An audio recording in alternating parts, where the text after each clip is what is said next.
Hello friends, welcome to Power Learning. So finally I am here with a 21 days plan. Guys, next 3 weeks are going to be very important for you. आप सब ने ads देखी होंगी TV में जिसमें आपको बताया जाता है कि एक वीक में 20 kg वेट कैसे रिड्यूस किया जाए, 2 दिन में अपनी स्किन कैसे फेयर की जाए। गाइस, तो ये उस तरह का प्लान नहीं है। This is not that type of plan. ये बहुत एक प्रैक्टिकल प्लान है। बहुत सारे एस्पिरेंट ऐसे हैं जो 1 ईयर से प्रिपरेशन कर रहे हैं और आप 20 दिन में ऐसा क्या कर दोगे कि आप एग्ज़ाम क्रैक कर दोगे। ऐसा कौन सा मैजिक हम करेंगे 20 डेज़ में जो 1 साल से जो बच्चे तैयारी कर रहे हैं उनको मुकाबला देंगे। तो guys, one thing you need to understand is that you don't have to top the exam. आपको सबसे पहले समझना है कि आपको एग्ज़ाम टॉप नहीं करना। चाहे एग्ज़ाम में आपका रैंक 1 आता है या 1500 आता है, आपको सेम जॉब मिलने वाली है।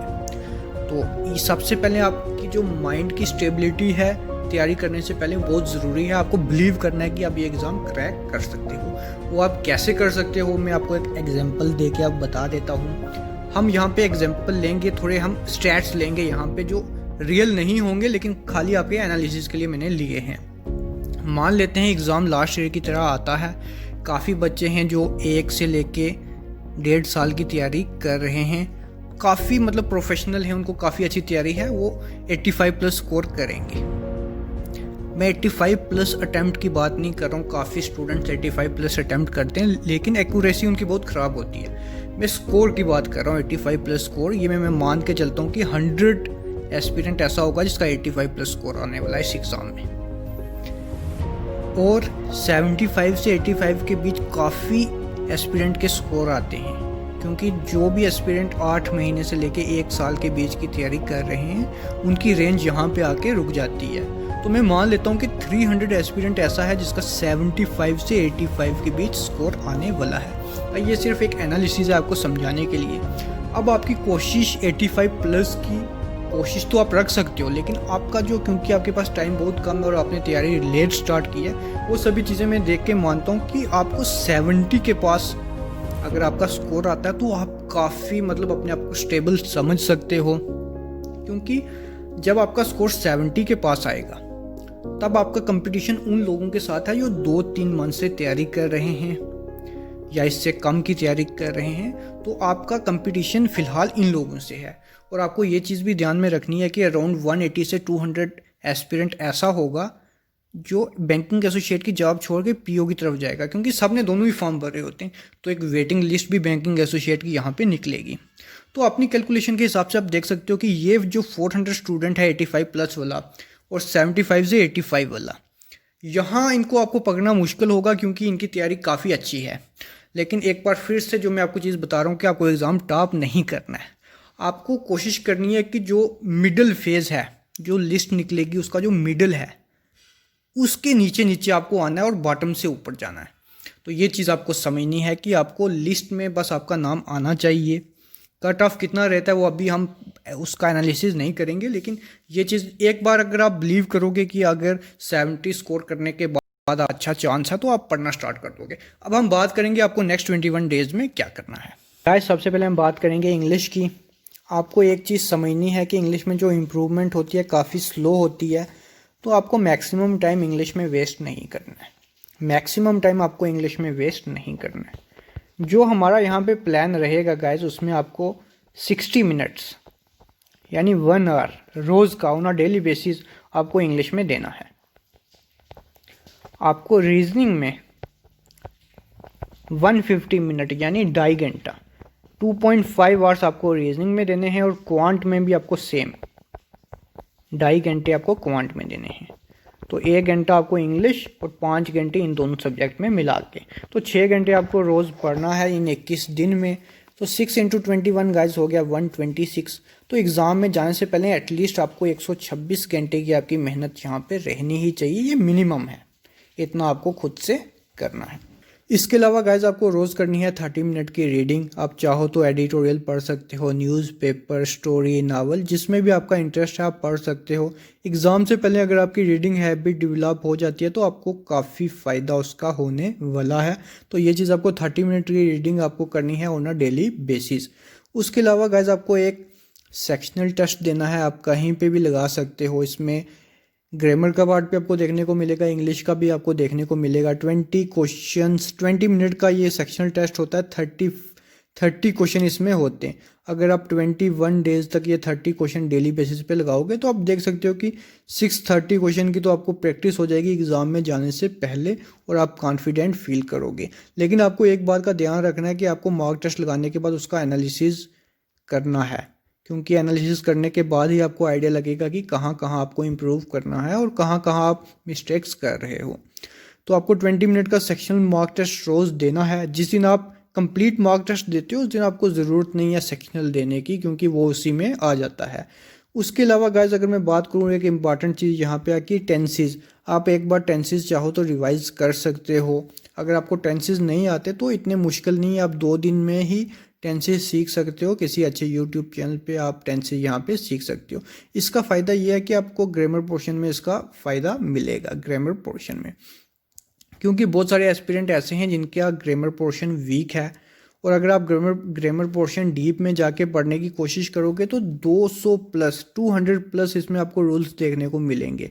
कब उनको आप याद करोगे, पढ़ोगे और फिर इम्प्लीमेंट करोगे, तो ये चीज़ें आपके लिए याद रखना इतनी आसान रहेंगी नहीं, गिवन कि आपके पास टाइम बहुत ज़्यादा कम है। तो इस चीज़ का आपको ध्यान रखना पड़ेगा। आपको इतना डीप में नहीं जाना है ग्रामर में, क्योंकि ग्रामर के जितने भी क्वेश्चन आएंगे, जैसे हम मान लेते हैं एरर्स वाले आ जाते हैं, तो अगर आपका रीडिंग पोर्शन अच्छा है तो 5 में से 3 आप वैसे भी ठीक कर ही लोगे आइडिया लगा के। तो ग्रामर के मैक्सिमम डीप में नहीं जाना, वो टाइम आप वेस्ट करने के आपके बराबर होगा। ज़्यादा उससे आपको कुछ मिलेगा नहीं। उतना ही टाइम आप क्वांट और रीजनिंग में लगाओगे तो ज़्यादा आपके लिए बेनिफिट्स आने लगा। अब मैं बात करने जा रहा हूँ रीजनिंग सेक्शन की। 90% एस्पिरेंट की ये यहाँ पे स्कोरिंग सेक्शन रहती है, तो आप भी इसमें अच्छा स्कोर कर सकते हो। अगर आप अपना क्वालिटी टाइम रीजनिंग को दोगे तो अच्छे मार्क्स आपके यहाँ पे आने वाले हैं। मैं रीजनिंग को गाइस यहाँ पे 2 पार्ट में डिवाइड करूँगा। एक पार्ट ये टॉपिक्स कवर करेगा आपका, आप देख सकते हो, और दूसरा पार्ट मैं यहाँ पे ग्रीन कलर यूज़ करूँगा सेकंड पार्ट के लिए, वो है ये वाला पार्ट, सीटिंग अरेंजमेंट और पजल्स। तो आपको डिफ्रेंशिएट यहाँ पे करने आने चाहिए दोनों पार्ट। एक पार्ट आपका ऐसा है जिसमें टाइम बहुत कम लगता है और सेकंड पार्ट आपका ऐसा है जिसमें थोड़ा सा टाइम लगता है। अगर मैं लास्ट ईयर के एग्ज़ाम देखूं, आईबीपीएस क्लर्क के देखूं, या जेके बैंक का जो एग्ज़ाम 2019 में हुआ है, और जितने भी क्लर्क के एग्ज़ाम आईबीपीएस कंडक्ट कराता है, उसमें जो आईबीपीएस का पैटर्न रहता है वो ये है कि ये जो आपका रेड पार्ट है इससे अबाउट 20 मार्क्स का पेपर आता है और ग्रीन पार्ट से 15 मार्क्स का आता है। ये मैं एसोसिएट की बात कर रहा हूँ। अभी आपने जेके बैंक पीओ में देखा होगा, यहाँ से इस पार्ट से 20 से 22 मार्क्स का पेपर आया है। लेकिन अगर आप क्लर्क का एग्ज़ाम दोगे तो ये पजल्स आपकी थोड़ी कम हो जाएंगी। आप मान के चल सकते हो कि 15 मार्क्स की आपको पजल्स और अरेंजमेंट आएंगे और 20 मार्क्स की जो बाकी स्पीडी रीजनिंग होती है, जो आप बहुत कम समय में कर सकते हो, वो आपको करनी है। तो आपके यहाँ पे आपका जो प्लान है वो ये रहना चाहिए कि आपको इस पार्ट को लास्ट में कवर करो और ये जो रेड पार्ट है इसको आप पहले कवर करो, क्योंकि इसमें आपको टाइम लगता है बहुत ज़्यादा कम। अगर आप 10 मिनट में ये पार्ट रेड वाला कवर कर देते हो तो आपके 20 मार्क्स यहाँ पे बन जाएंगे और आपके पास 10 मिनट रह जाएंगे और आपके पास 3 पजल्स बच जाएंगी। तो अगर आप 2 पजल्स भी लगाते हो 10 मार्क्स की, तो आप 30 यहाँ पे 30 की आपकी अटैम्प्ट रहेगी। आप रीजनिंग की अटैम्प्ट काफ़ी ईजिली यहाँ पे 30 तक कर सकते हो। आपको ये चीज़ें लास्ट के लिए बचा के रखनी है। जिन लोगों की तैयारी काफ़ी अच्छी है वो तो एक ही साथ 30 to 35 क्वेश्चन कर लेते हैं, वो कोई प्लान नहीं बनाते। लेकिन जिन लोगों ने थोड़ा लेट स्टार्ट किया उनके लिए सबसे सही ये है, पहले ये वाले टॉपिक ख़त्म किए जाएं और लास्ट में अरेंजमेंट और पजल्स यहाँ पे की जाए। जो मैंने आपको प्लान बताया उसमें मैंने आपको बताया आपको 2.5 घंटे रोज़ पढ़ना है। आप 1 घंटा इन टॉपिक्स पे लगाओ जो आपको स्पीडी ख़त्म करने, जल्दी जल्दी ख़त्म करने, और 1 घंटा आप खाली पजल्स पे लगाओ। 1 घंटा आप पजल्स पे लगाओ। अगर आप रोज़ की 8 पजल्स भी सॉल्व करते हो तो 21 × 8 आप देख सकते हो 168। तो अराउंड अगर आप 170 पजल सॉल्व करके जाओगे एग्ज़ाम से पहले तो आप काफ़ी कॉन्फिडेंट यहाँ पे फील करने। गाइज अगर मैं टॉपिक की बात करूँ, इनइक्वालिटीज़ रीजनिंग का सबसे इजी टॉपिक है। आप 1 मिनट में 5 क्वेश्चन कर सकते हो।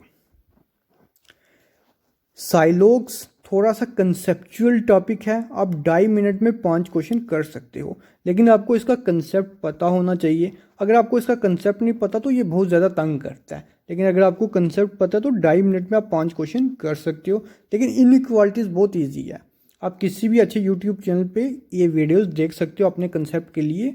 एक ट्रिक्स होते हैं इनइक्वालिटीज़ के लिए, गेट मेथड अगर आपने पढ़ा होगा तो 1 मिनट में आप 5 क्वेश्चन वहाँ पे कर सकते हो।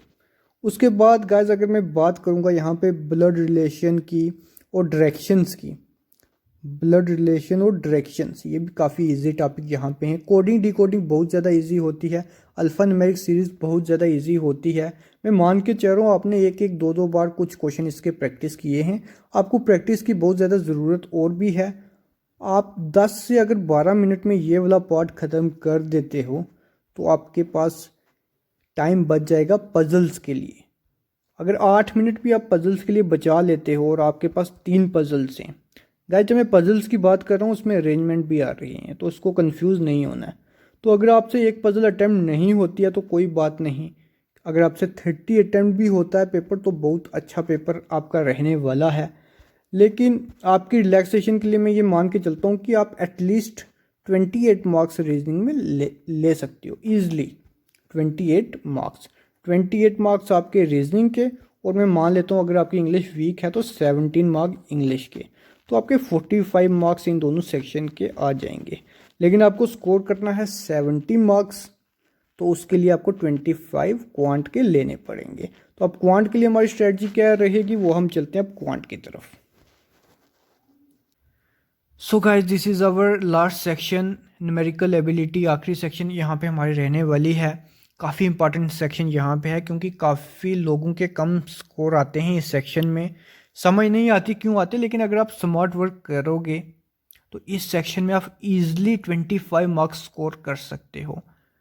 काफ़ी प्रॉब्लम लोगों को आती है कि स्पीड नहीं बन रही है, लेकिन आप अपनी स्पीड इंप्रूव कर सकते हो। आपको बस थोड़ी स्मार्टनेस दिखानी है, कुछ मुश्किल नहीं है, आपको मैथ्स बस इंजॉय करना है, डरना नहीं है इससे। और ये काफ़ी इजीली आप 25 यहाँ पे स्कोर करने वाले हो। सबसे बड़ी चीज़ मैं आपको मैथ्स में बताना चाहता हूँ कि यहाँ पे आपको थोड़ा सिलेक्टिव होना पड़ेगा कि कौन से टॉपिक आपको पहले उठाने हैं। मैथ की एक सबसे खास चीज़ है जो IBPS फॉलो कर रही है काफ़ी देर से। ऐसे देखा जाए मैथ्स का सिलेबस बहुत ज़्यादा है, लेकिन 5 ही टॉपिक्स ऐसे हैं, अगर मैं खासकर एसोसिएट की बात करूं जहां से 25 मार्क्स का पेपर आ रहा है, और बाकी आप देख सकते हो लगभग 10 टॉपिक्स ऐसे होंगे जहां से 10 मार्क्स का ही पेपर आ रहा है।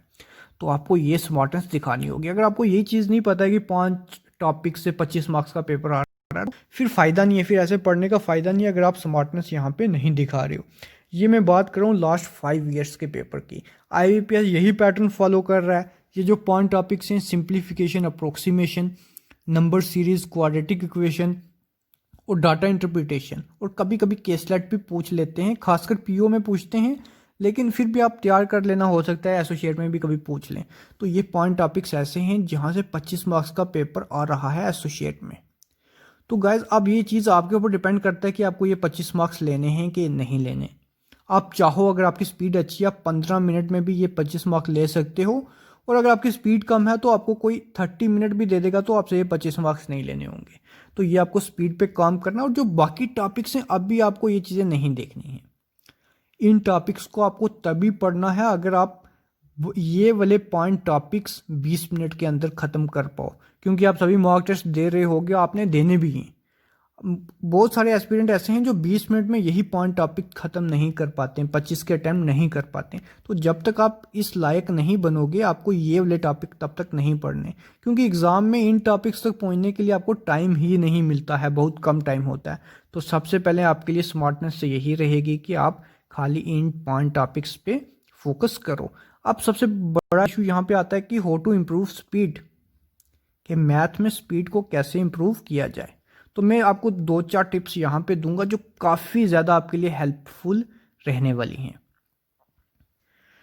तो जैसे दोस्तों मैंने आपको पहले बताया, आपकी कैलकुलेशन स्पीड बहुत अच्छी होनी चाहिए, चाहे आप प्लस कर रहे हो, माइनस, मल्टीप्लाई, डिवाइड, स्क्वायर ले रहे हो या रूट, चाहे क्यूब रूट या कुछ भी। तो आपको हर चीज़ पता होनी चाहिए कि विद इन सेकेंड कैसे करते हैं। जो टिप्स मैं आपको हमेशा देता हूँ वो ये है कि सबसे पहले आपको 20 तक टेबल्स आने चाहिए टिप्स पे, 20 तक टेबल्स। इतना तो आप कर सकते हो, क्योंकि ये तो हम देख सकते हो कि बेसिक जो आदमी मैथ्स पढ़ता है 10th तक, उसको भी इतने टेबल्स आते होते हैं। लेकिन आपको अगर टेबल सोचने पड़ रहे हैं तो ये प्रॉब्लम है। अगर मैं आपसे पूछ लेता हूँ यहाँ पे 18 इंटू 8 कितना होता है, तो ये आपको मिनी सेकंड लेना है और आपने लिखना है 144। अगर आप सोच रहे हो 2-3 सेकंड, तो ये 2-3 सेकंड आपके लिए बहुत ज़्यादा भारी पड़ जाते हैं यहाँ पे। तो ये चीज़ आपको ध्यान में रखनी है। आपको 20 तक टेबल्स आने चाहिए। 12 तक टेबल सबको आते हैं, 20 का टेबल इजी है। आपको 13 से 19 तक ही बेसिकली फोकस करना है टेबल्स पे।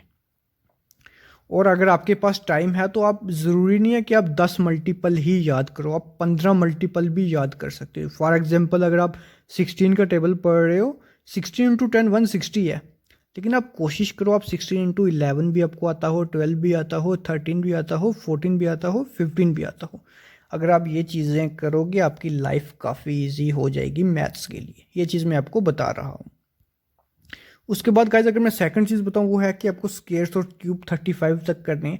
आप 35 तक नहीं, आप 60 तक करो, क्योंकि गाइस जो वीडियोस मैंने डाली हैं उसमें मैंने ट्रिक्स बताए हुए हैं आपको स्क्वायर्स कैसे याद रखने, काफ़ी इजी ट्रिक्स हैं। तो 60 तक आप इजीली याद कर लोगे। क्यूब्स मैंने यहाँ 15 लिखा है, लेकिन आप 20 तक याद करो। 20 का क्यूब होता है 8000, तो इतने क्यूब आपको आने ही चाहिए। बाकी आपको बेसिक अंडरस्टैंडिंग मैथ्स की होगी ही, तो आप अगर आप इतनी चीज़ें भी करते हो तो मैथ्स में आपको मैसिव इंप्रूवमेंट देखने को मिलेगी, मैसिव इंप्रूवमेंट। अगर मैं कैलकुलेशन की बात करूं तो गाइस कैलकुलेशन ऐसे नहीं है कि अगर आपको टेबल्स अगर कोई भी पूछता है 19 इंटू 8 कितना होता है, तो आपको एक सेकंड में पता होना चाहिए 152 होता है। आपको कोई पूछ लेता है 43 का स्क्वायर क्या होता है, तो आपको 1849 होता है, आपको पता होना चाहिए। 47 का स्क्वायर क्या होता है, 2309 होता है। उसके बाद कुछ भी 102 का स्क्वायर क्या होता है, तो ये 10404 होता है। तो एनीथिंग आपको टिप्स पे सब पता होना चाहिए, आपको टेबल्स आने चाहिए। तो दोस्तों इतने कम समय में इतनी चीज़ें याद रखना मैं जानता हूँ मुश्किल हैं, लेकिन इम्पॉसिबल नहीं है, आप कोशिश कर सकते हो। जो टेक्निक्स आपको लगानी है वो ये है कि आप दीवार पे अपने घर में चार्ट्स लगा सकते हो, जिसमें आप स्क्वायर्स, क्यूब्स वगैरह टेबल्स लिख सकते हो, जिसको आप उठते बैठते सोते जब चाहो आप पढ़ सकते हो बार बार, जिससे वो चीज़ें आपको याद होंगी और आपके माइंड में वो चीज़ें ऑटोमेटिकली सेव होना स्टार्ट हो जाएंगी। तो आपको नंबर्स के साथ खेलना है। आपको कोशिश करनी है कि आप जहाँ भी बैठे हो आप नंबर्स के बारे में सोच रहे हो, मल्टीप्लाई कर रहे हो, ऐड कर रहे हो, तो आपको अपने माइंड पे ट्रस्ट करना है। और जब भी आप सिंप्लीफिकेशन और अप्रोक्सीमेशन के क्वेश्चन करते हो, आपको कोशिश करनी है कि आपको पेन कम चलाना है, क्योंकि आपकी पेन के साथ जितनी मर्जी प्रैक्टिस हो जाए आपको एटलीस्ट 30 सेकेंड्स लग ही जाएंगे क्वेश्चन सॉल्व करने में। लेकिन अगर आप माइंड से सॉल्व करोगे क्वेश्चन तो 5 से 10 सेकंड में आप क्वेश्चन सॉल्व कर सकते हो। सिर्फ आपको प्रैक्टिस की कमी है, इसलिए आपको माइंड से क्वेश्चन सॉल्व करने में टाइम लग रहा है। लेकिन जैसे जैसे आप प्रैक्टिस करोगे, काफ़ी टाइम इसको डिवोट करोगे मेंटल कैलकुलेशन को। आप सोने से पहले आधा घंटा मेंटल कैलकुलेशन करो।